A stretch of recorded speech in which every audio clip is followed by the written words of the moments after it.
Hey Harpreet, welcome to the Secret Sauce. Glad to have you with us. How are you doing today? Good, Ankit. Thank you. Thank you for inviting me, and I'm happy to be here. Oh, my pleasure, man. So let's start by introducing yourself to the audience. Yeah. So I'm currently, I currently identify as a AI engineer, but it's been a long path to this. I started off in grad school studying math and stats, and I was like an actuary for a while, and then went into data science and then DevRel, and now I'm like still in DevRel, but more like super like technical and product DevRel, not like evangelism or community type of DevRel. So that's kind of like the role I'm in, but I don't know if that actually fully introduces myself, but let me just let me just I guess start at the top. I guess yeah, Harpreet Sahota, and I was currently at Deci AI as DevRel manager. Worked at places like Pachyderm and Comet before this. Prior to working in DevRel, I worked as like a lead data scientist, and I was a biostatistician and also an actuary for a little while. I studied math and stats all throughout undergrad and grad school, but been a long and winding road to here. Wow, that's a very unique background, man.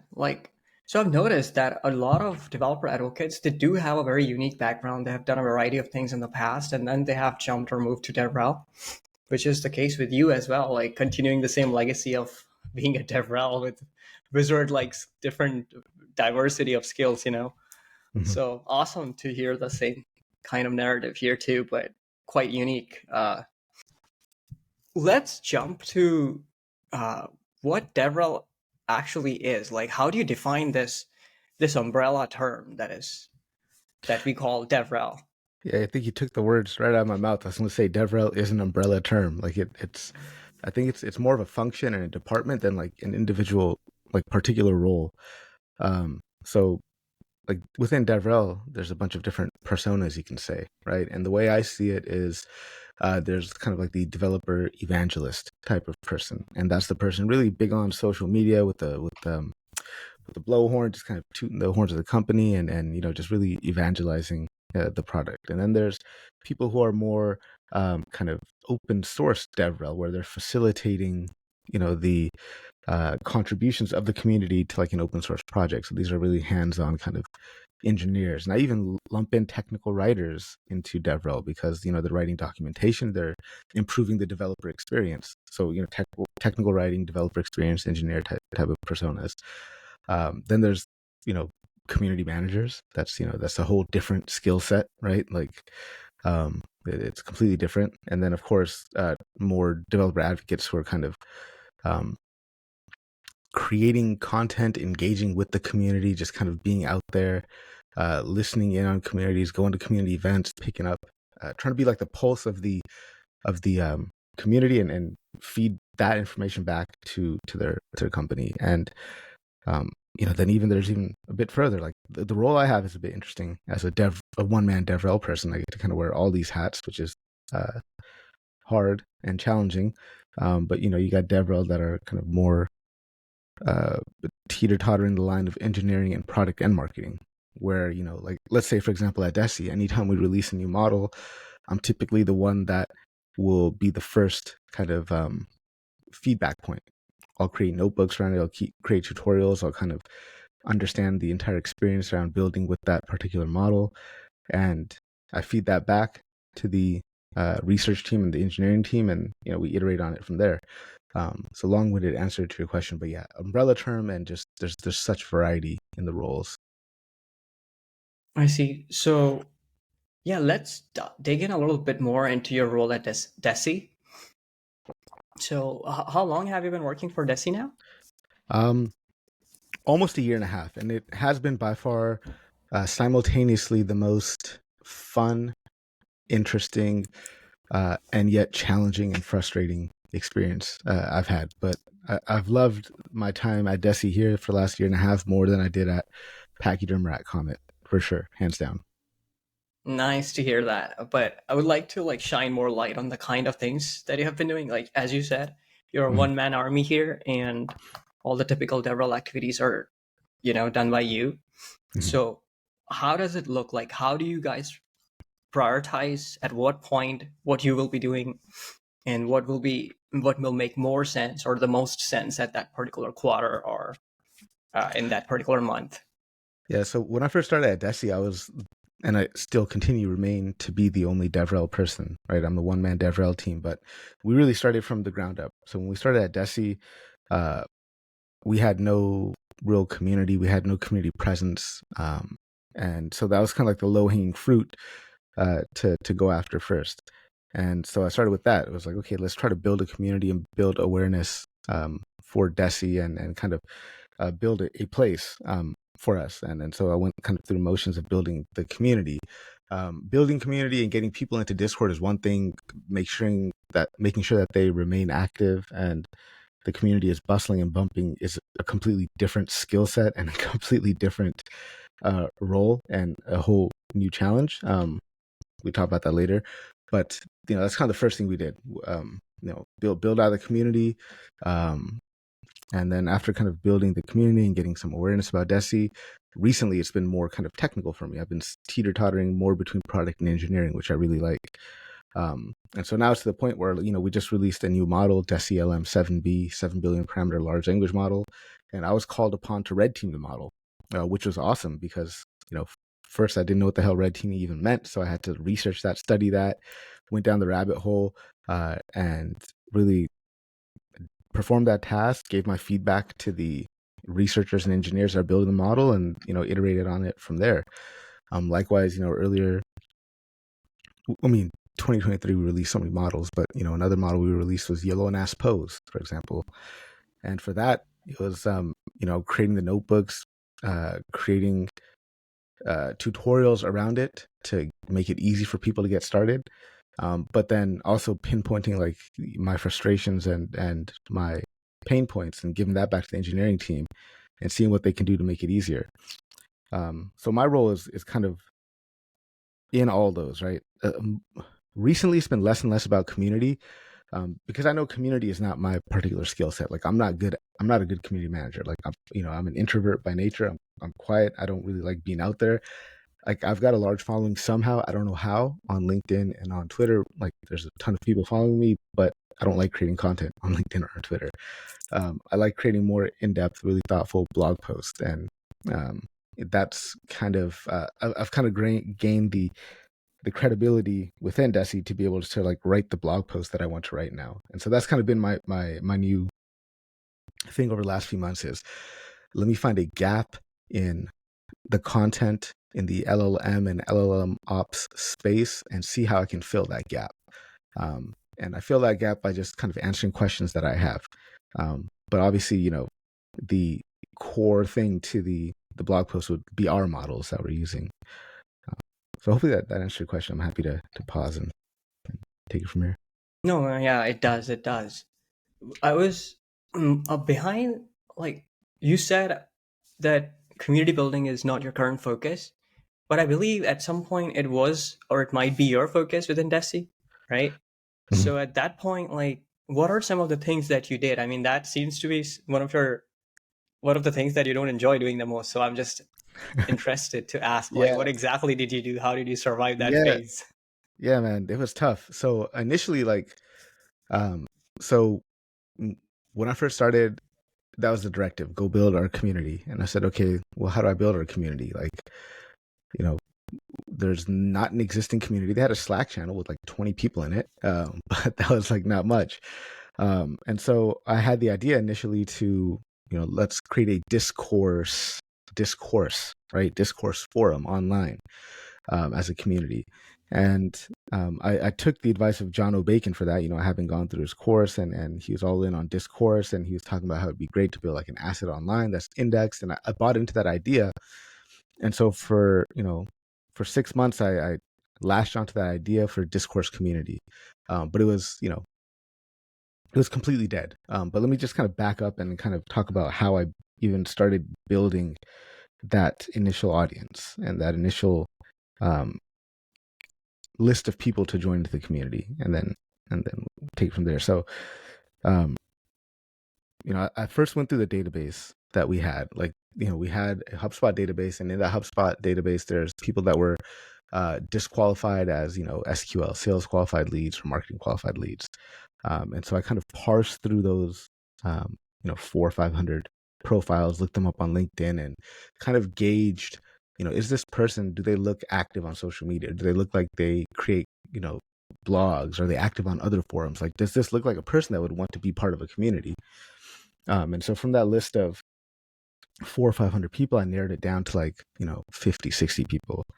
And then I emailed those 50, 60 people, told them that I'm going to be launching this community. It's going to be housed on Discourse. Would you be interested in taking part? And about 25 people had said yes. And so I kind of, there's 25 people, but they're all over the world. So I created like a video recording, just kind of onboarding everyone, telling them about the community, and that it was going to launch. And initially it was all right, but it just died quickly. Like there's just not much action on Discourse. And that's because like our target persona, right? Like we cater to deep learning engineers, AI engineers. They're not on Discourse, they're on Discord. And so kind of just had to own up to the fact that I failed, right? I'm not going to keep on keep that Discourse forum alive if it's failing. So I eventually shut down the Discourse forum and relaunched as a Discord community. And then I also realized that, okay, those initial people that I reached out to, like those weren't the right people to bring into the community. I think going in and looking at those non-MQLs, non-SQLs as potential community leads, just, it wasn't it was a good idea, but it just didn't pan out. Those weren't the right people. So I needed to find people that were already warmed up to me and warmed up to Deci, right? And kind of throughout the first few months that I was at Deci, I did a bunch of like webinars and virtual events and things like that, right? All hosted on Zoom and, Ask Me Anything sessions and webinars and all this stuff. And so I'd collected a ton of email addresses in that process. So I looked at all those email addresses across all the Zoom events, and I started picking up on, just doing some data science kind of stuff, like hacking together code and trying to figure out, okay, who was coming to events, who was always, coming to the events and who was staying and who seemed warm to me. And it ended up being just 15 people, right, that I noticed consistently coming through. And I invited them now to the new Discord community. And from that 15 people, I relaunched the community in April 2023. And, now we're sitting at, about 1,100 people in the Discord community, which is not bad. And that's kind of grew from there. And so those people that I identified became kind of like the core founding members of this Discord community. But then parallel to that, I said, all right, look, I've got all these email addresses. I'm going to launch a community newsletter, a community Substack. And so I did that as well. And, all those email addresses I collected, there's about 400 or 500 people that had come to our events over a few months, added them to a community newsletter. And now the community newsletter is like at 2,500 people, subscribers. And that becomes a channel for us to now send updates about our product. Just, I try to make the community newsletter as not pitchy as possible. You know what I mean? I include Deci resources and stuff like that, but it's just generally beneficial for our community. So I know I covered a lot there, like, because there's a lot going on, man. I had to try a bunch of different things and try to get the stuff kicked off and try to find something that worked. And so I was doing a lot of things in parallel, but I'll pause there. So for big companies like Google, it's very easy to kind of create communities around some product or service, especially because there's already a great traction going on around the brand itself, right? So yeah. But in case of startups like yours and the one that I'm working for, it's generally not an easy task to generate some sort of traction, especially in the beginning, right? So a lot of people, including myself, do resort to some social media marketing, some sort of like influencer collaboration, and some other DevRels, I don't know, they try to probably go more organically, especially if there's not much budgets and buy-ins going on within the organization. So in your case, did you have some budget? Did you collaborate with some influencers? Did you have that kind of chances? Or was it just, trying a lot of things and experimenting organically? So not with building the community, that was kind of organic. But when it comes time to launch, products, so we launch, like, the whole thing at Deci. What we do is we build models, right? We have this technology called the AutoNAC engine, which is neural architecture search, and with this thing we can build models. Mm-hmm. And this year we've had a number of models launched. I think by the time this year will be done, I think it'll be like 8-9 models that were launched.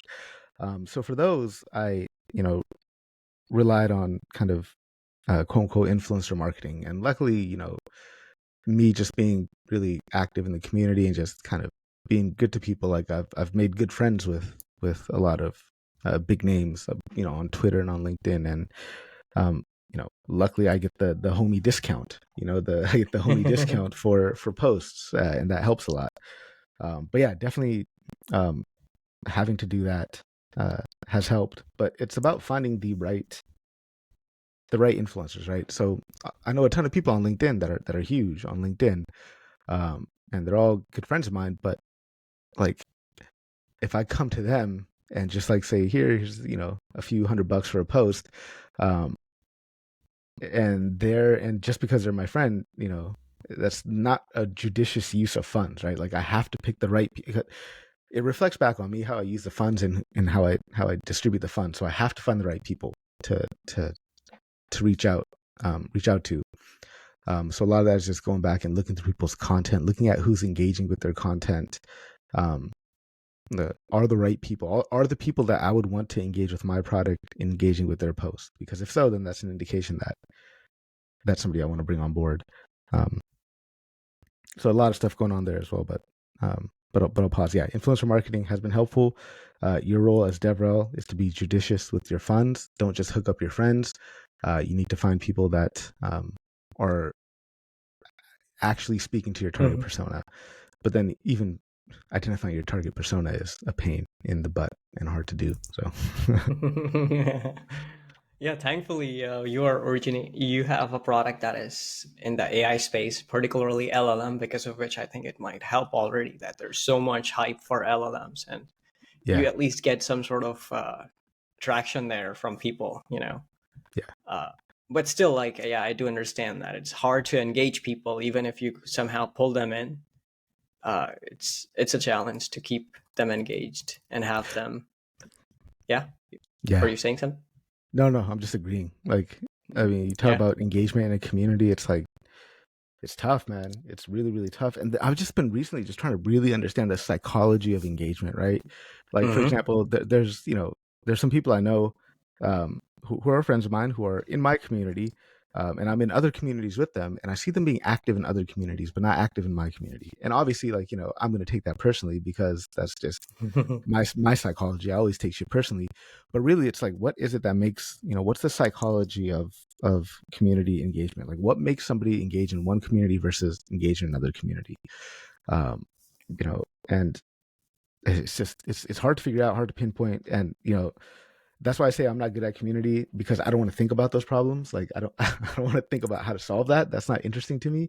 Like, I want to think about how to solve, like, technical problems using our product. Like, that's more fun to me, more exciting to me, more interesting to me. But yeah, engagement is tough on communities. No, I like it how you are very open about and transparent about your strengths as well as weak points, especially the weak points, because a Mhm. lot of people tend to not say that so openly, perhaps, but Yeah. you are. So really appreciate that. No, that's awesome. Uh, so like, can you share how? So you said you were an actuary, right? I heard that right, right? Actuary. Yeah. Yeah. Yeah. So all that, including actuary, your background in computer science, your university days, how does it how did it help in your current DevRel roles? I mean, your current one as well as the previous two ones. Just wanted to understand how the previous experiences contributed towards your success as a DevRel.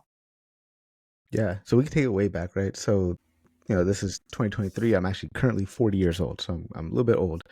I initially left my undergrad. Like, I was a screw up all throughout my 20s, so I had, like, kind of a late start in life before I kind of got my head on straight. But I didn't graduate from undergrad until 2007, right? And 2007, economy was not good.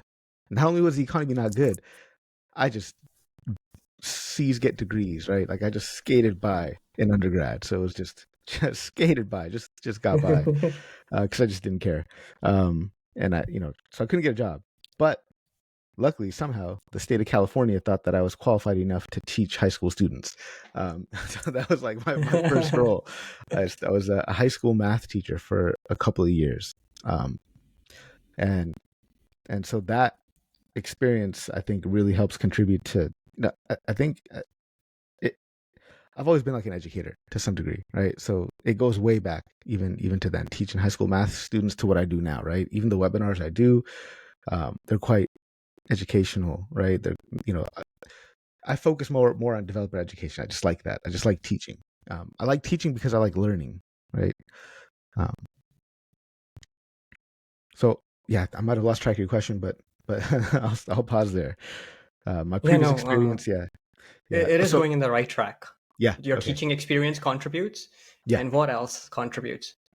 Um, Definitely just the fact that I just love to learn. I think, right, that I love to learn. I love to hack around with like new things, right? Um, so maybe my experience, like being an actuary, being a biostatistician, doesn't necessarily contribute much to my current success or future success in DevRel. It probably doesn't. But then the personality traits, I think, do contribute. The fact that I'm always interested in technology. I'm always interested in learning and communicating what I'm learning. And just I just love fleshing out my ideas through writing. And so these kind of personality traits, I think, really uh, help me bring my unique flavor of DevRel to the forefront.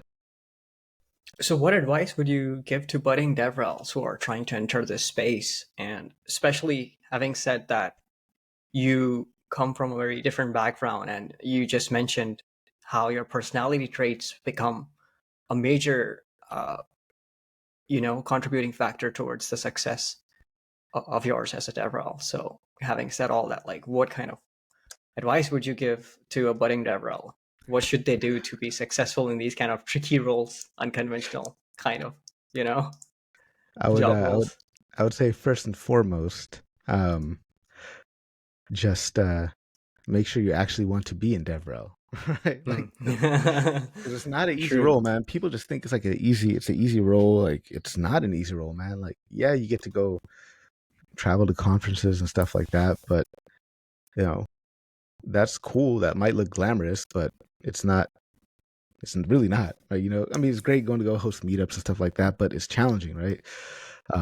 So just make sure that's something that you actually want to be in, not just something that seems like it looks cool. And you can actually get DevRel experience without having a DevRel job and just kind of get a taste of it. And the way you can get a taste of it is, first be active in communities, right? Like you don't necessarily have to be the one drumming up engagement in the community, but if you see that there's questions that need answering and you have an answer, you should feel comfortable uh, putting the answer out there or putting what you think the answer is, even if, maybe you're wrong, right? So just being comfortable putting yourself out there is the first thing in the form of, like I mentioned, community engagement, but also just writing, maybe presenting at local meetups or presenting at smaller community meetups, because you need to do a lot of that. So unless you're comfortable already just being out there, um, it's going to be tough, right? And like you type my name up, man, I'm all over the internet, right? So I'm very searchable. So is that what you want, budding DevRel? Like, do you want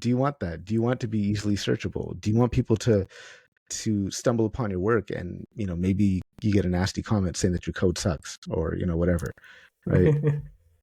And so you have to be comfortable being wrong because you always have to be learning. Um, so yeah, just be comfortable with those aspects and just always be a student and just practice empathy for people, I guess, just kind of understanding where people, because you have to, not eventually, but ultimately you have to put yourself in the position of the person that's going to be using your company's tools or products, right? So you have to uh, you have to be willing to give critical feedback to, your research, engineering, product teams about your experience. You can't be shy about doing that. Um, so yeah, that's a few bits of advice that I would give. No, completely makes sense. Yeah, thanks. Uh, okay, so DevRel, as we already have established, could be tricky, and there's so much that gets encapsulated in this role. So, and then again, as somebody who is advocating for AI centric product, and especially LLMs that are so hyped, and every day new papers are coming, new products are coming. So, how do you keep up with all of it? And how do you like manage to find a balance, or like do you practice some sort of minimalism or some sort of lifestyle because of which you're able to like read a lot, keep up to date with all these latest uh, and greatest that are happening in the field? How do you do that? I just focus on like the things that I'm most curious about at the moment and just block out everything else. Like I don't really need to try every single model that's out there, right? I don't need to read every paper that gets published. I just, I don't actually need to do anything, right? That's one thing. You don't need to do anything, but I do want to read stuff, and I want to be, uh, I want to be curious about topics, and I want to read papers that address those things that I'm curious about. And so for me, I was really curious about prompt engineering, right? And so for a while, that's the only thing that I read and looked up, and and I was really curious about LangChain, and so I just focused on that, and that culminated in me having a course on LinkedIn Learning that's all about LangChain and prompt engineering, right? Um, so just focus on the things that you're actually curious about, and that makes it easy to kind of cut out all the noise. Makes it tremendously easier to cut out all the noise. Um, so again, like for me, retrieval augmented generation, that's the thing that I'm really interested in, and so I just kind of focus on that. But even with retrieval augmented generation, there's so much new stuff happening and so much noise. So I just kind of focus on, okay, what are the core aspects of retrieval augmented generation that I need to know? Um, LLM evals is another topic I'm really interested in. Red teaming, things like that. Um, there's a really good book. Tiago Forte wrote this book, and that book is Building a Second Brain. And in that book, he talks about having a good relationship with information, and having a few questions in mind that you want to answer, like your most pressing or most important questions, and kind of focusing on those. And I found that kind of framework and way of thinking very helpful to just black out all the hype. Interesting. Yeah, I think I should go through that book for sure. What was the name again? The book? Building a Second Brain. Cool.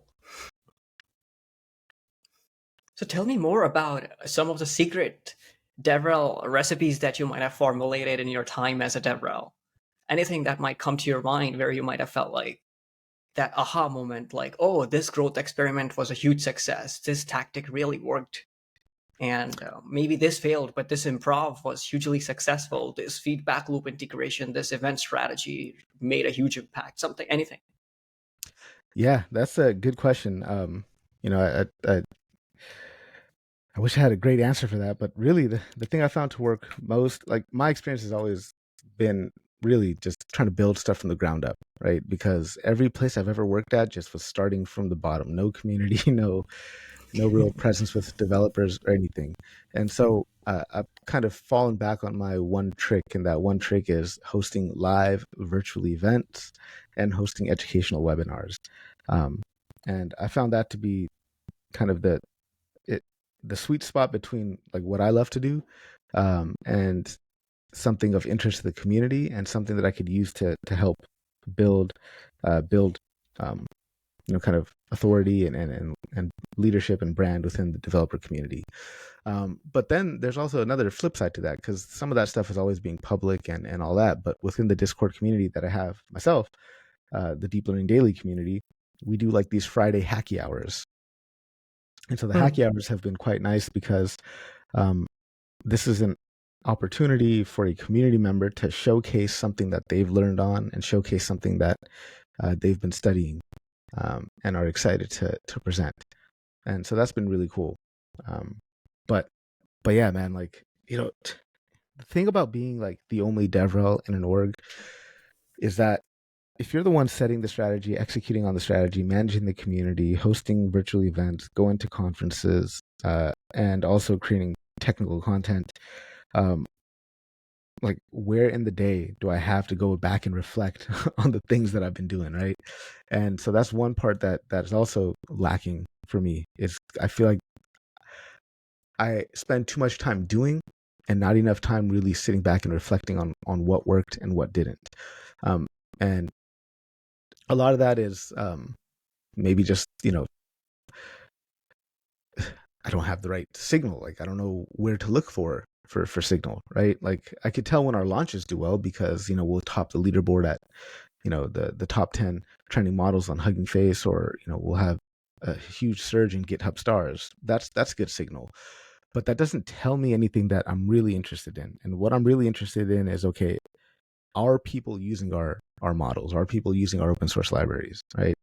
And so for that, that's the far more interesting question for me, and the thing that I have the most trouble pinpointing. So yeah, it's hard being the one man DevRel team. I mean, I'd love to get your advice on this at some point, because honestly, man, I don't know. I don't know. You know, I don't know. So I don't have the answers. yeah, no, I would be very happy to answer that. But something interesting comes to my mind. So you are the only DevRel in the company, and you said you, unless you have some sort of motivation to pick up something, to learn something, you would not you would not go about learning it. I mean, the way I picked it up was there's so much noise out there. There's so much to learn, but what exactly matters to you, you kind of go based on that, right? So I wanted to just know, how often do you get this luxury, being the only DevRel in the company, to like streamline what you actually are willing to learn and what the company requires you to learn for whatever particular task you might be doing? Yeah, this is challenging. I have to sell it to, like, I report in marketing, and then obviously with marketing, there's the product marketing aspect, right? Where they're like, no, we want you to write about, this thought leadership piece, or we want you to write about, how to do X with this thing. And as much as possible, I try to sell them on the fact that, okay, these types of blog posts that you're writing, like, you're just aping someone else's style, right? Like, you're just doing this type of blog post because you saw one of our competitors do it. So why don't we do it? Well, ultimately, that's really not really adding value to anyone if we're just copying what somebody else is doing. And so I sell them on doing the things that I'm most interested in doing, because I'm like, look, I'm actively in Discord communities. I'm picking up on what people are talking about. I go to multiple other community events per week, virtual community events, just listening to what people are talking about and looking at questions that pop up. And I've got my finger on the pulse of what matters to who we want to reach. And I sell them on that. Like, these are things that they are most interested in. These are things that we need to create content around. And it just so happens that, these are also the things that I'm interested in. Um, but yeah, just have to sell them. And we take it a quarter at a time, right? Like, like this upcoming quarter, I'm going to try to sell them on, I should at least focus on doing content around evals and retrieval augmented generation, and evaluating retrieval augmented generation, because these are things that are really important, not only to intellectually, curiosity wise, for developers, but to people in the enterprise as well. Like, people Mm-hmm. in the enterprise need to know how to solve these problems, and we'll get some good blog traffic from that. Awesome. Measuring impact in DevRel, it could be challenging. So, what are some of the ways that you have found that works in measuring the impact of your DevRel programs or initiatives that you take? Um, so for measuring, I kind of just, I have mostly, quote unquote vanity metrics that I look at. Like, right now, the main important thing for Deci is just brand awareness, and recognition of the brand, and getting people to use our products. So I look at the brand awareness piece by measuring, stars on GitHub. Right, that's an easy low-hanging fruit. Then also with hearts on Hugging Face for the models. Then there's GitHub downloads, which I can kind of get visibility into using Peppy, and that tells me how in use our product is. And obviously, I'd like to see that trending upwards at least. So those are a couple of things that for sure I look at. Then there's like some just a high level metrics you get from like Discord, for example, like number of weekly active users. I think they call it number of participants that talked, and just that high level Discord metrics that we get. Yeah, and maybe Kinda, monthly active versus daily active and the ratio and all that. 80-20. Yeah. And then mostly just like yes or no, did I complete the task that I wanted to do? And when you're just one person on a team, like I feel like that, like what else can I do, right? Like if I spend so much time just executing and doing the job that I literally feel like I have zero time in my day to stop, or even in my week to stop and reflect and measure the impact. Because as soon as I think I'm done with something, then there's just more stuff I got to do, right? And so this really makes it challenging in DevRel. So I try to just go for easy, low-hanging metrics that I say low-hanging in the sense that they're just easy to understand and easy to track, that are very high visibility, and then I just go for that. Mm-hmm. So it seems like there's so much that is expected of you within the current role that they are not even concerned about like you showing impact in some very, very heavily measured way. It seems like there's always like a backlog of things that you have to fulfill, because of which you're like more focused on like actually executing those things. So Exactly. can you share like what are those things? Like how does your day-to-day look like? Let's say in the last quarter or last few months. Yeah. So this last quarter was mostly just about getting content out. And so just blogs. I had blogs. They assigned me 15 blogs in this one quarter, which is not realistic, right? Like and this is part of the challenge of working with non-technical folks, right? Like I'm housed in the marketing team, right? That's just kind of how the company is structured, even though I'm very technical myself, and I interface with engineering, product, research, and marketing, but I sit on the marketing team. And that means I have to fulfill marketing kind of objectives. And when you work with non-technical people who kind of see like the magic of ChatGPT, and they're like, oh, look how quick it is for me to generate content. Like it took me just a day, no time at all to generate content. And then you're like, but did you reread your content, and did you look at the quality of it? Like it's not good. This is not going to resonate with our audience. Like the language is too pompous. It's too weird. It's obviously ChatGPT content. And so I don't do that myself. And I prefer just to do blogs that are really well thought out. At least I think they're well thought out and interesting, and just add value. And those technical blogs take at least a week to write for me, right? And I'm talking like just that's in addition to whatever other stuff might happen. But yeah, it takes me probably a good week to write like a solid blog. So how do you bring in engineers or let's say marketing folks to distribute the content that you're producing, like, or let's say these blogs? Like, are you able to do that at all? Like getting some Eng help to write your content, solutions architect help, or whoever deals with the customer, and then on the marketing side, like during your packaging and distribution, like do you get help from your marketing team? Yeah. So on that first point, like, so our kind of content marketing person, she'll think up ideas of blogs and just like kind of want to do everything up front, want to say, okay, we're going to write all these blogs at the beginning of the quarter, and then start assigning them to in-house experts and things like that. And then some will try to pick up freelancers and stuff to do. I don't necessarily agree with that approach. I just don't necessarily agree with like having to say up front, these are all the exact titles of all the blogs I'm going to write throughout the quarter. I feel like there should be some flexibility, and especially when we're working with especially in the developer relations role in AI, where stuff is moving so quick and things are happening so fast, that if you lock yourself into just committing to like only these topics, then you're missing out on the fluidity of like the field and trends in the industry, and that's not good for building influence with the people that we want to build influence with our community. So there's that aspect. And in terms of distribution, they'll we'll send stuff out on Twitter. The marketing team themselves has their own newsletter distribution list, and then I've got like the community distribution list, so we do that. And I'll tweet it out on Twitter, but that's pretty much the only channels that we really leverage for distribution. And the engineering, do they get involved in content production as well? They do, yeah, they do. But to them, it's like in addition to the actual job that they have to do day to day, right? And so to them, it's just another thing that they just have to get done, right? And so when anything their is just, primary focus.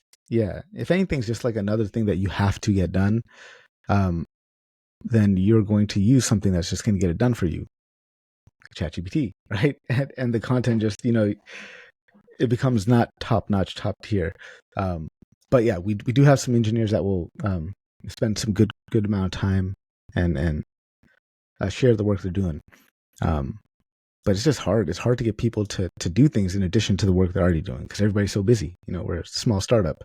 Yeah, no, it's understandable. A lot of engineers might not even have the flair to, like involve themselves into writing about what they're doing. And even if some do, maybe they have like, 3 people, they have to do like 3 people's job by themselves, because of which they might not be left with any time to do so.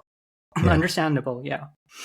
What about the SEO and backlink stuff? Like how, obviously not necessarily something that falls into the zone of a DevRel, but still I wanted to just ask, like, what do you think personally about SEO? Because for Google, maybe their blog is monthly visited by a lot of users, but for a startup that might not have a lot of visibility, how do you get people to read the content that you produce, right? So SEO is one important aspect, I guess. Yeah. So this is how I think about it, right? Like, so when I talked about like our content marketing, product marketing team, they will do the SEO exercise and look through topics that get high search volume, and then based on that try to plan out, okay, let's write about these topics, right? And I think that definitely has its merits and it's good practice. But when you're where we are in the industry, right? Like we build models. We're on the cutting edge, right? We are like the bleeding edge of technology, right? And the stuff that we should probably write about that's going to resonate with our core audience, like some of that stuff hasn't been released yet, and it's not, we're not going to know it's released until it's released, and it's not going to show up on SEO rankings and stuff like that. And so therefore it's like, oh, a thing that maybe we shouldn't write about, or that it's something that maybe it's so niche that there's not like a agreed upon way to search term for it, right? When you're evaluating large language models, for example, right? Like if you try to do a search for RAGAS, RAGAS, like, evaluation, that stuff probably won't show up on SEO. I'm not sure, but it's a relatively new framework, but it's super important. It's super relevant to our audience, especially, we build models and we want people to use our models and we want them to evaluate them on their use cases, right? And so it's just challenging. So I think there should be a good mix of like, okay, let's write about some SEO stuff that maybe is core to our business, but ultimately I think the developer relations, developer advocate person, like they should have freedom to write about, especially in our space, the AI ML space, they should have the freedom to write about new stuff that's coming out and educate the audience about it, or create, code samples for the audience, even if it's not really related to our core business, but it's still helping build that trust and mind share with people who are potentially our audience, right? So a good example of this is like some of the work I did on the website that we posted on our website related to llama index and LangChain and retrieval augmented generation, this stuff is not core really to what we do. But that's the highest ranked stuff. Like that's the stuff that gets the most traffic generated to the website. And so you have to do that. Like that's why you have DevRel. That's why DevRel is not product marketing or content marketing, right? That's why DevRel itself is not just content. There's a bit of education piece to it. So I guess there's a difference between like writing for leadership or writing for, kind of the C-suite and executives, and then writing for people who are actually going to be hacking with your products. So are you able to translate all this to the leadership and get them to change some of the content calendar and then focus on the more DevRel-y things instead of market-y things? I try to, and that's been an uphill battle for me, right? Like I got to sell them on it, right? I've got to sell them on it. And it's not always easy to do. But then, once they've seen that, okay, I sold you on this thing before, and now look, it's like the number 1, 2, and 3 blogs that drive traffic to our website are the ones that I propose that we write about that have nothing to do with what we do as a business, but it's resonating with the audience. And then they come back and they're like, okay, well, are those right people? Like, is this the right people that we want to visit our site? And so that goes back to, all right, well, that's a problem with identifying the target audience, right? Like that's super important and hard to figure out. Switching gears a bit, why LinkedIn Learning? Like I've seen you being a contributor, maybe a user of that as well. So what do you think is so special about LinkedIn Learning? Why do you like it? I've been getting tanked on LinkedIn recently. Like I've got 67, maybe, I don't know, 65,000 followers on LinkedIn, right? Like a big number of followers, but every post I make ends up not getting reach. Like for example, like I can post some, like on average, with the audience I have, I will probably get 1,500 to 2,000 views per post. So naively, I was like, oh, maybe if I'm a LinkedIn Learning instructor, that will boost my ranking. So that's like the thing that was happening in the back of my mind, which obviously didn't help the case at all. But I still continue to make courses for LinkedIn. And so the first LinkedIn Learning course I did was Intro to Computer Vision course. And so LinkedIn came to me and was like, hey, would you like to do a course? And, ordinarily I would say, no, I don't want to do a course because I know it takes a lot of time and I know that there's no money in doing LinkedIn Learning course for me. So what's the return on my time investment? But then I pitched the idea to my boss. I was like, all right, LinkedIn Learning approached me. They're open to doing a computer vision course using our open source library, Super Gradients. I don't care either way. Like I normally would not do this, but is this something that you want to do? Do you think it's worth our while doing? And my manager was like, yeah, go for it. I think that's a great idea. Let's do it. And so that's kind of, I was able to do that on company time, like build that course out. And so that's that worked out well because I think we are getting some good traction for our open source library through that, and it's helping definitely build more trust with some people that we want to use our product, right? So that's good. And then there's a couple other courses on LinkedIn Learning that I'm doing now. One's on LangChain and one's on Llama Index. And then a couple other courses on Hugging Face stuff. And really I do those just as I require a lot of incentive to learn something. So here I have a situation where LinkedIn will kind of give me whatever the upfront, the small amount upfront to create the course, and that's enough incentive or activation energy for me to want to go and learn it and create it. So that's kind of like, the way I do it. And I figure like if I'm going to if I want to really learn something, and I should put pressure on myself, and what better pressure than doing it in the most public way possible and teaching it in the most public way possible on such a huge platform.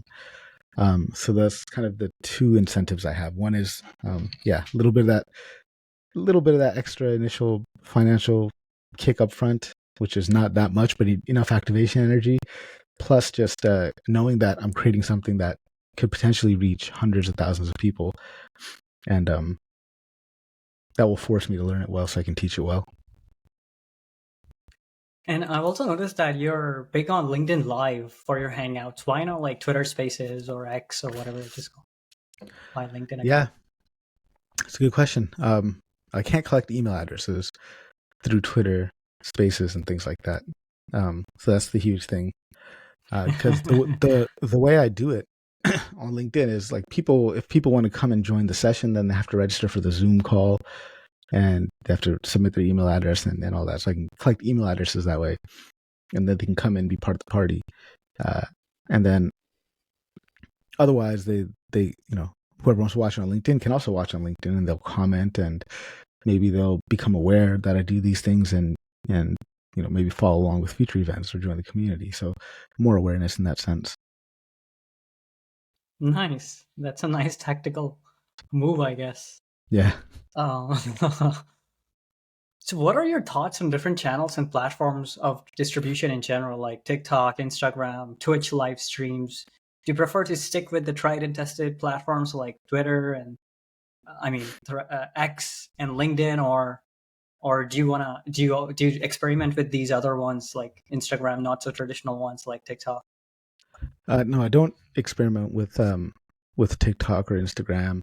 I actually don't like being on social media like at all. Like I hate creating content that's meant to, like, I don't know, dude. Like I just hate collecting likes. Like it eats me up too much because I start like attaching my own personal kind of, you know, self-worth to it. Like, oh my God, I spent all this time writing this post and I thought it was a great post, and nobody sees it and it goes nowhere. So I prefer, honestly, to just write blog posts and longer form content. But Twitter's nice. I love scrolling through Twitter because, like, I've curated my feed so much to the point where it's just like deep learning research, and that's what I'm most interested in. So it becomes a place for me to catch up on kind of new research and then other people's thoughts on deep learning. So I love Twitter. Prefer Twitter to LinkedIn, even though LinkedIn I have a bigger following. And yeah, the channel you choose, I guess, is just thinking about where is, like, I know for a fact deep learning engineers, AI engineers, they're all going to be on Twitter. Like, not many of them are on LinkedIn. And so I guess from that perspective, like, I do try to create more for Twitter, but even then it's not that much. I could probably do a better job. So I'm not sure how much control you might have over there within your organization, but still, like, it makes sense to ask this because you're the only DevRel, and that makes you the strategist as well. So in the context of your DevRel function building, how do you go about prioritizing different activities? For example, you can focus on newsletter, be it a product newsletter or tech, latest tech newsletter, or some sort of like virtual webinars that you already do. You focus upon them, obviously, but you can also go for maybe something like an offline event, maybe a jointly collaborated event with some adjacent tech companies, offline. Now that we're not like in the middle of COVID, Yeah. or maybe you could choose to do a revamp of your company's website, or an entire revamp with a new founding story, some sort of video series on YouTube, or you could like start a company podcast. You could engage with, instead of building your own community, you could engage with some other existing ones. You could opt to attend more conferences, let's say, focus on maybe research conferences, or do some heavy content creation on YouTube itself instead of writing blogs. So basically, I'm asking, how do you strategize, and how do you plan for things that actually give you the most ROI? So, how do I strategize which kind of activities to undertake? So try to kind of just align really well with whatever OKRs it is that the marketing team has, right? Like whatever my manager's OKRs are, I try to kind of align with those, and then pick strategies that are going to work with that, right?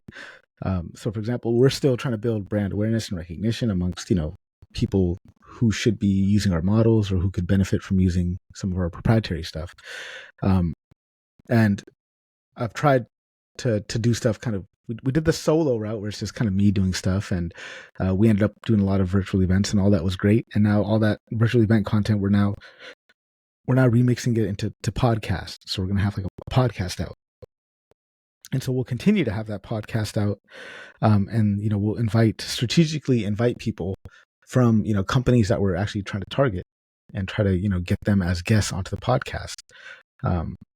So that's one strategy that we're going to employ throughout the next quarter is, build more podcast episodes and reach out to guests that are companies that we're trying to target.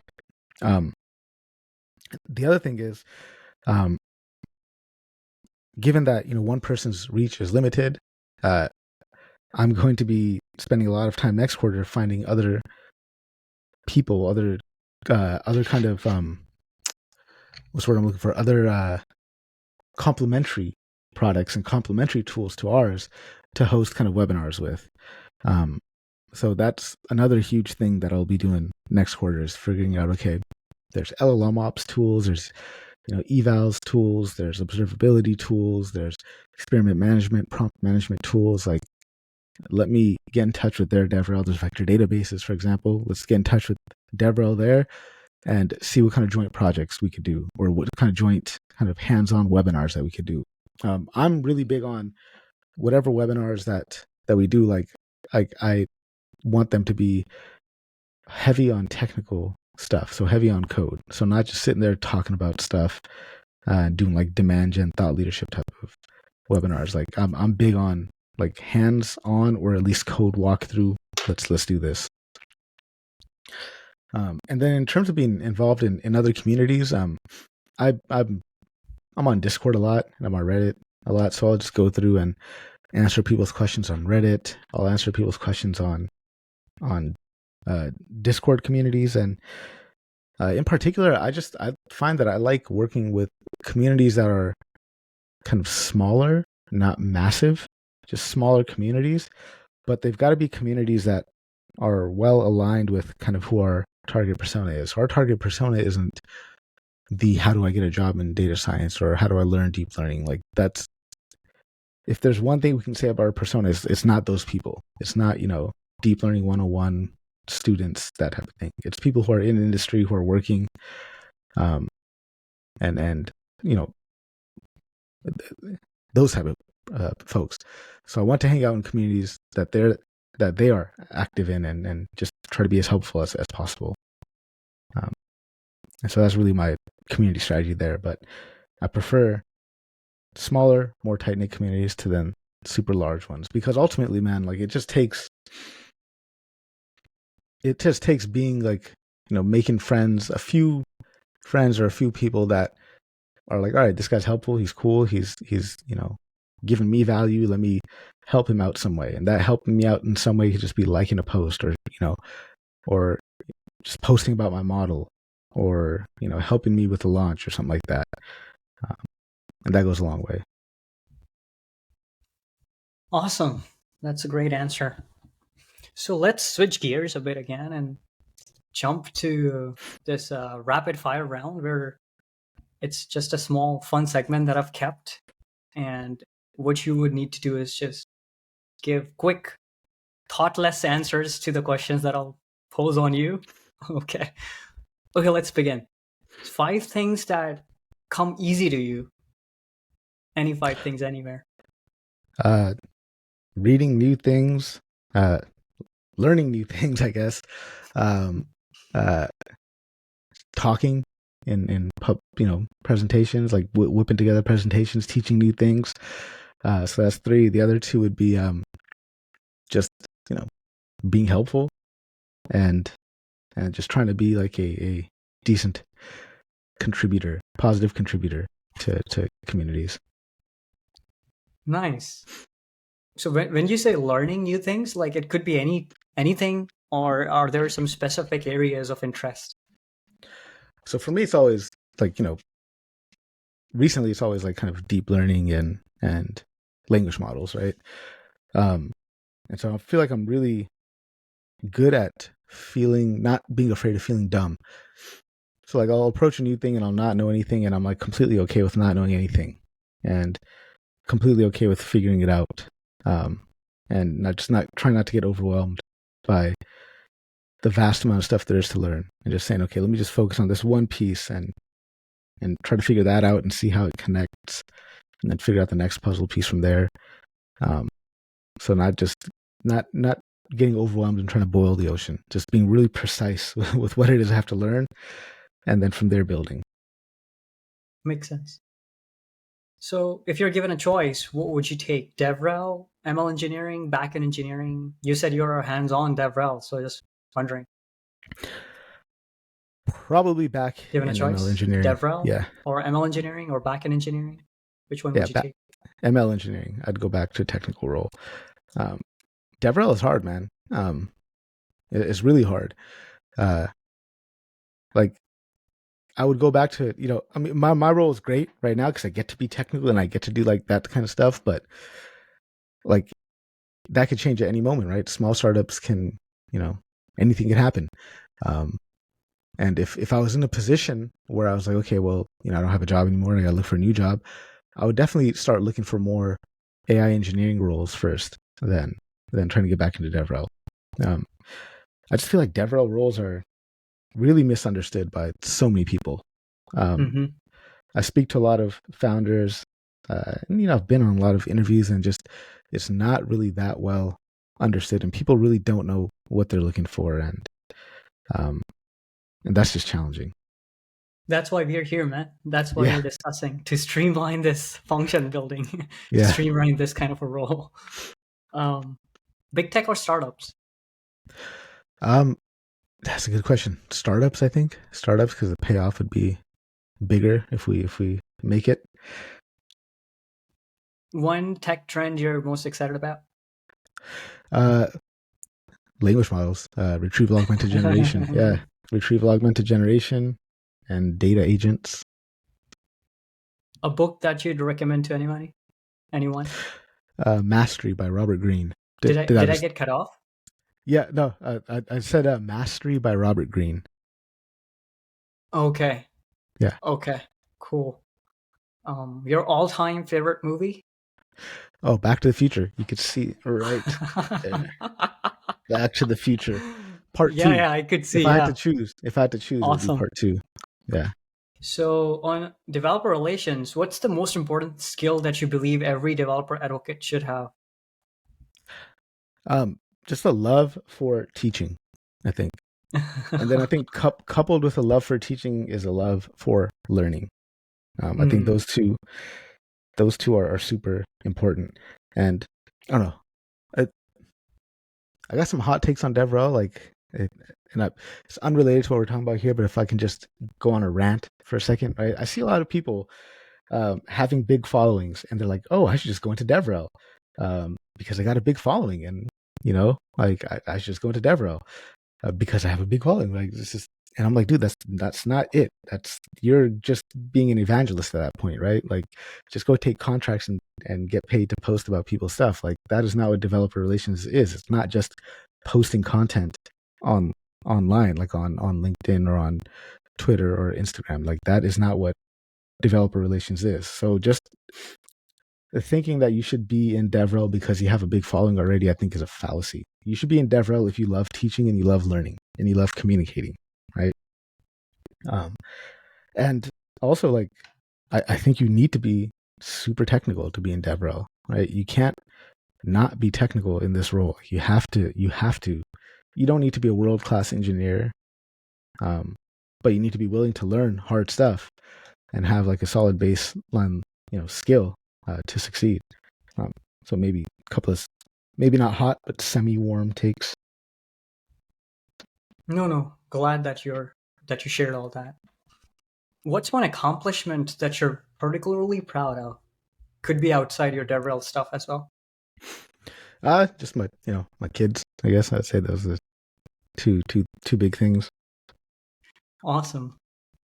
So early bird or night owl? Where do you find it? Early bird for sure. Yeah. Nice. Yeah. One tech tool that you can't live without. Jupyter notebooks, Collab notebooks, Collab notebooks. Who's your inspirational figure in tech? Uh, inspirational figure in tech. Oh shit, man. That's a good question. Maybe outside tech, if nothing comes to your mind within tech. Yeah, no, that. Damn, I'm not supposed to think about this. I just say first thing on my head. I guess. Well, I would say this, like in terms of like just a entity, Hugging Face, I think is an inspirational company. I think they are the gold standard for developer relations and developer advocacy. Like that entire team, like Omar and Merv, Sayak, like all those guys are like, I look up to them a lot. Like they're gold standard DevRel. Yeah, I think I should invite them then. Oh yeah, dude, definitely. So, um, relaxation technique. How do you unwind or de-stress yourself after a long day of work? Oh man, I haven't had a relaxation technique in so long, but I usually like to if there's I usually have a little bit of space, but from when I'm done with working, and before my wife and kids come home, like my kids with their grandparents, and they come home, wife comes home from work, and in that little kind of bit of quiet time, I usually will maybe clean the kitchen a little bit, do a couple of dishes, watch The Office, and that's kind of like the blank space that I get. Nice. So, what are your learning preferences, like books, podcasts, online courses, and what modalities? Video, audio? So I have a tendency to just get completely obsessed with a topic, and um and and that will be the topic that I just think about. Like that's the only thing I'll think about, and I like to consume my information as many different ways as possible. So um I'll get articles, then I'll have the articles like kind of read to me as I'm driving, and then I'll reread the article, um, you know, on the actual blog, research papers, all YouTube, all modalities. I think because there's a great quote by a friend of mine. His name is Juan, and he said that learning just takes a lot of different perspectives. You need more than one perspective to learn something, and so I just try to consume in all modalities. Preferably though, like I love reading. Like that's probably my favorite modality. Just because videos feel like they're too passive for me. Audio is nice because typically I'm listening to audio when I'm driving, and as I'm driving, then there's nothing really else to distract me. There's just the road and then the audio. Videos that I do watch, I want them to be code heavy because otherwise I feel like I just won't fully engage unless I have to keep up with the code. One advice that you would give to your younger self? Just start learning to code earlier. Like straight up, just get into tech earlier. Yeah, just get into tech far earlier. Mentoring or being mentored, which one gives you more fulfillment? I've actually never had a mentor. I've That's not never even a. had. Yeah, it's been tough, man. It's been like an uphill road. Like I really envy people who say that they have somebody that like kind of took them under their wing and showed them the ropes and kind of taught them how to think about things or do things. Like I've never had a mentor like that. I've always kind of had to look at what other people are doing and try to copy that, like mimetic proxy type of thing. I have been a mentor as part of this thing called Data Science Dream Job, and I was a mentor on that platform. And it was nice to help people, but ultimately, like, I don't know if I was. I mean, a lot of people wrote nice things about me on LinkedIn, like the recommendations and stuff. But ultimately, I don't know if I was like the best mentor or I'm really that good of a mentor. So yeah, I don't know how to answer that question. Like, I wish I had a mentor in life. Like, I really just yeah, I wish I had somebody that kind of showed me the ropes and all that. Oh no, that's a fantastic answer in my opinion. So what is that one podcast that you absolutely like? Oh, there's so many. I think at the moment, the Robot Brains podcast is a good one. Most of the podcasts I listen to are all kind of focused on deep learning.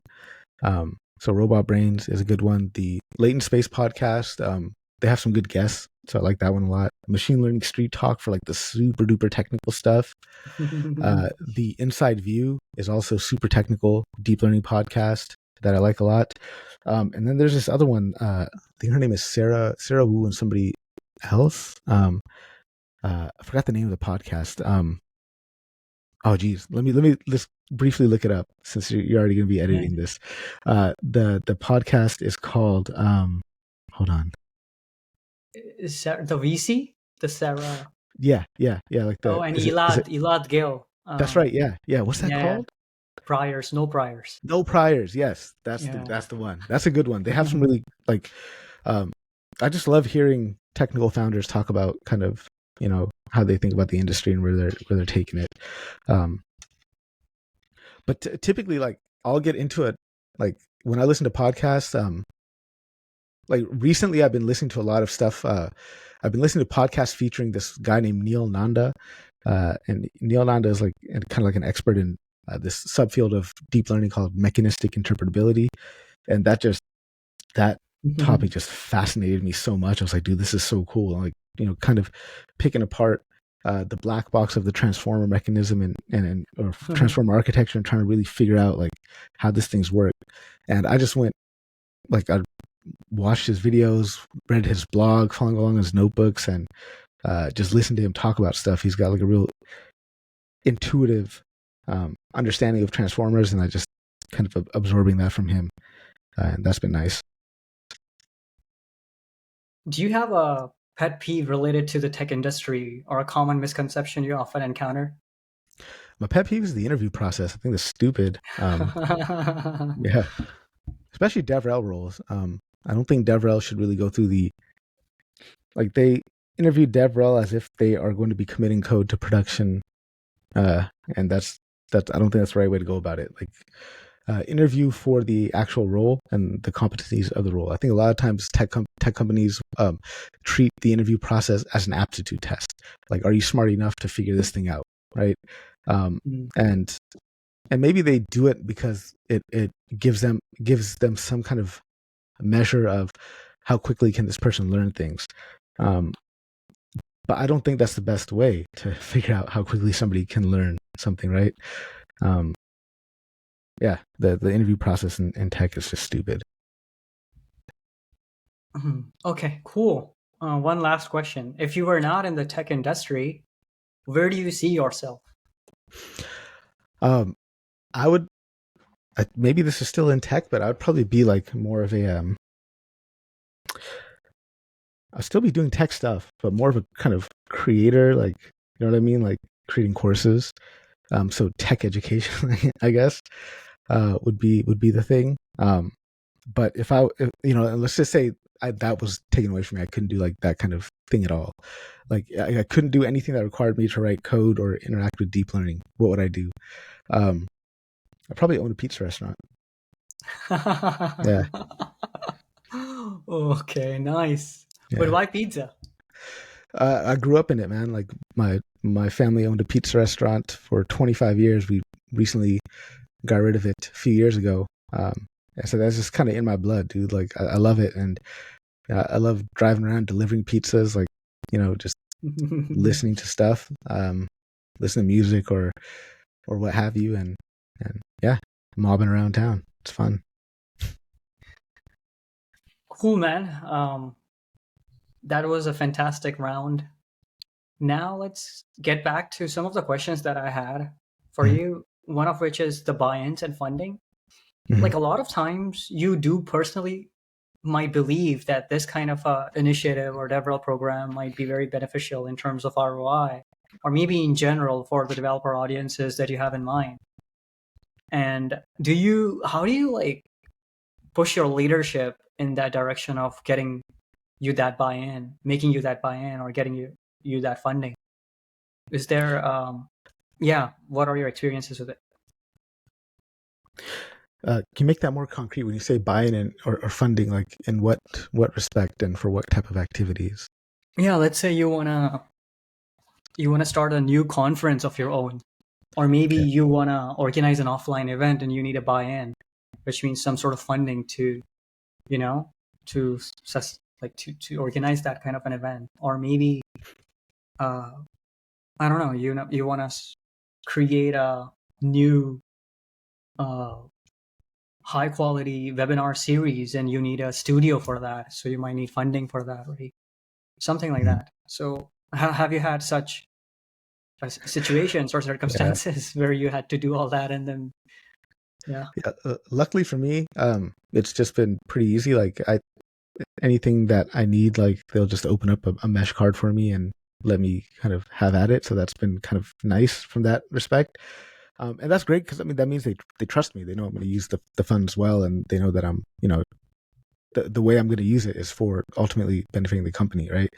Um, so for example, like if I need, there's certain things that are critical to the job that are okay, that, you know, no questions asked, just spend it. For example, GPU credits and you know, things like that, like GPU credits, or buying uh, edge devices to deploy stuff onto, um, because that's core to our business. But when it comes time to, like, you know, pitching, like, hey, let's do like a meetup event. Like for example, you came to one of my meetup events in San Francisco. I forgot which brewery it was at. Standard Deviant, maybe, I'm not sure. But we're at some brewery there, right? And so yeah, I pitched that. I was like, hey, let's just have a meetup event in San Francisco at this place. And they're just like, all right, well, why San Francisco? Well, because high concentration of deep learning professionals, deep learning practitioners, and we know that the companies that we want to target have a high chance of showing up. Like people from their organizations have a high chance of showing up. And so we look at, okay, well, how much is it going to cost? And then take the number, how much is it going to cost, divided by, you know, how many people we expect. And that kind of gives us the cost per lead. So what's that cost per lead measure out to from like organic channels or any other, you know, channels? Does it make it worth it? And then there's, you know, certain kind of, you know, you host an in-person event. It's different than hosting a webinar because now, like, people have more of a connection for you. They actually see you as an actual person, and they see you as more personable, right? You're real. Mhm. And so that has kind of a what's the word I'm looking for? It has you can't really put a cost on that, right? But yeah, typically, like, you know, when it comes to conferences and stuff like that, that I haven't had to say much in the direction of conferences. It's more like, all right, we're going to go to this conference, and you can go. Just you're going. Yeah, Nice. Nice. No, I'm glad if that makes your life easy. yeah, yeah. You have been a mentor to so many aspiring data scientists. Could you share one particular rewarding experience or success story there? Yeah, it's been so many. It's been like a lot of fun working with folks. Not really one in particular that is rewarding, but a constant theme that just kept coming up is when people would actually get jobs. Like hey, like I listen, like, you know, I listen to, you know, like I when I was at Data Science Dream Drop, I did an entire series on SQL called SQL from the Ground Up, and I've had like multiple people reach out to me like, hey, I did every single course in that SQL series that you had, and like I felt so comfortable and confident during my SQL interview that I crushed it. Um, and so that, you know, stories like that are always rewarding. Anytime somebody says that they heard me talk or they watched one of my office hours and it was beneficial to them, that always helps. Yeah, no personal stories that stick out in particular, because there's, I mean, you know, it sounds like I'm tooting my own horn because there are so many of them, but the scale of Data Science Dream Job was thousands of students, right? And, you know, over the course of a few years, I interacted with so many people that were trying to get into the field. Is there a preference you have? Like, there are so many platforms like Pluralsight. There's this Udemy, right? There's Coursera. Some are free, some are not. Some are really subsidized but not free. So, do you have like a handle on any of these things where you could tell us that, okay, this is what is more used by folks, especially in our domain, in your domain, deep learning and data science? Yeah, I really like the free short courses that get put out by deeplearning.ai. So that's Andrew Ng's thing. Those short courses there are super valuable, like really, really, really good quality courses. And those short courses are all free. Also, Fourth Brain puts out some amazing technical content as well. And then there's like a now kind of newer thing that is popping up. And these are a couple guys that were at Fourth Brain and kind of branched out and did their own thing. It's called the AI Makerspace. And so I joined the AI Makerspace. I took one of their courses. It was an LLM Ops course, and it was a 4-week cohort, and it was great. Like, just amazing learning experience. Cohort-based learning experience. But then AI Makerspace also puts out a ton of free webinars every week. And so, just personally knowing the guys like the Chris Alexiak, the LLM wizard, he's the real deal. Like, he knows his shit so well, dude. He's so knowledgeable. And so that ends up being nice because there's a Discord community along with it. And then there's something about people who join Discord communities for that they have to kind of pay to get into. Even though there's an open aspect of AI Makerspace's Discord community, but the people that pay to join the course, they end up being kind of more committed to it. So those are like the top three that I recommend. So that's the Deep Learning AI, Fourth Brain, and then AI Makerspace. So I saw that you have a podcast, the Artists of Data Science, right? Is that right? Yeah. So what inspired you to start that, and what are your key takeaways from that journey? Yeah, that was so I haven't recorded any episodes or released anything from that podcast in a year. But I started it in 2020, and from 2020 until the end of 2022, I think I did something like 300 episodes of that podcast. And mind blowing. I called it a self-development podcast for data scientists. So it was a mix of talking to practitioners in the field, authors of data science books, and then authors of books kind of in general. So some notable authors I had on the book was Robert Greene, James Altucher, for example, Annie Duke I had on the podcast. A bunch of other people, like, just surprised that these people came onto my podcast. And I started doing this. This was, I don't know, I think early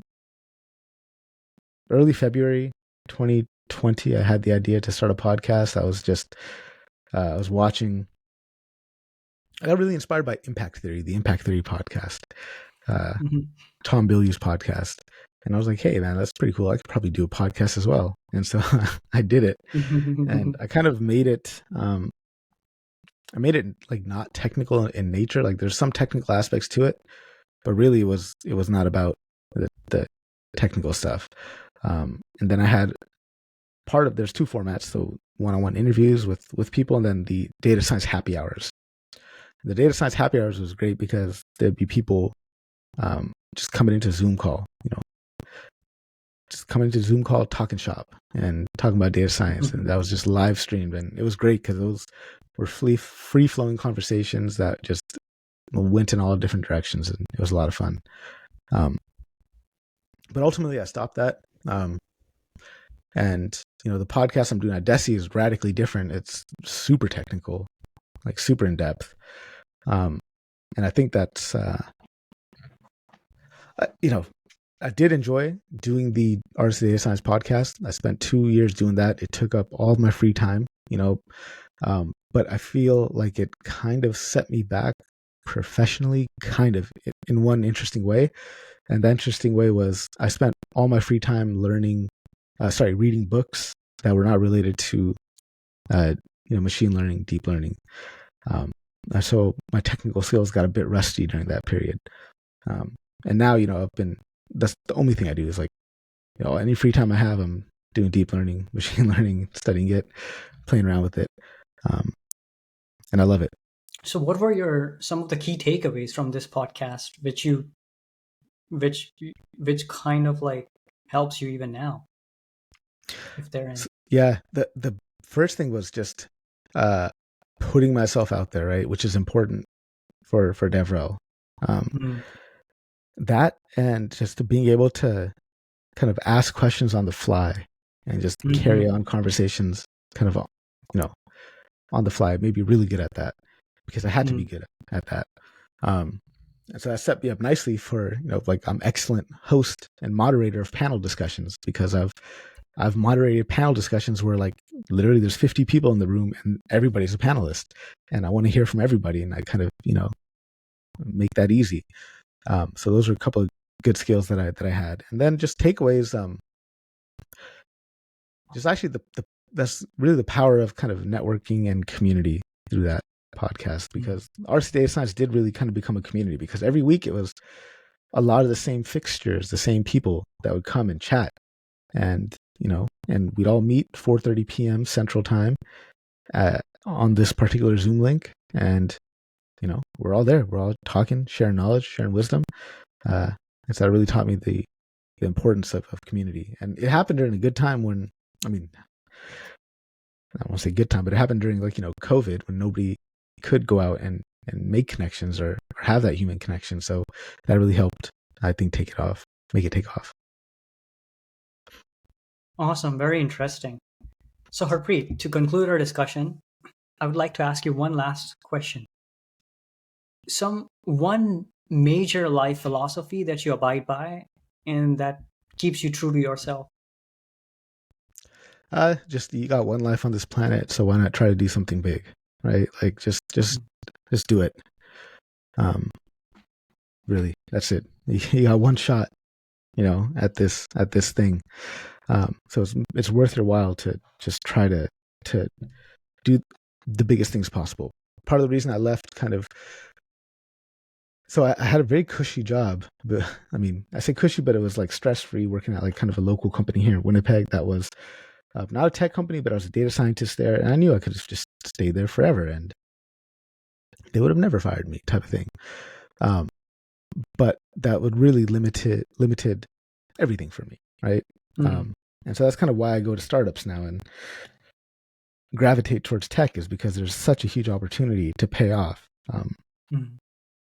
And there's such a huge opportunity, especially here at the really edge of technology, like working with language models and in deep learning. This is like the coming of like a new revolution, a new wave, right? Like, this is like, almost, to me, feels like the moment before the internet really took off with what's happening with language models, right? It's going to change everything. So I'm put all my time and attention and focus is in this space, because I'm hoping to learn something and make connections and do stuff and build stuff that will pay off somehow. Yeah, Harpreet, it's been an absolute pleasure to have you with us, and I really look forward to inviting you again and again. So take care and see you again very, very soon. Awesome, man. Take care. Have a good day. Bye, everyone. You too. Bye.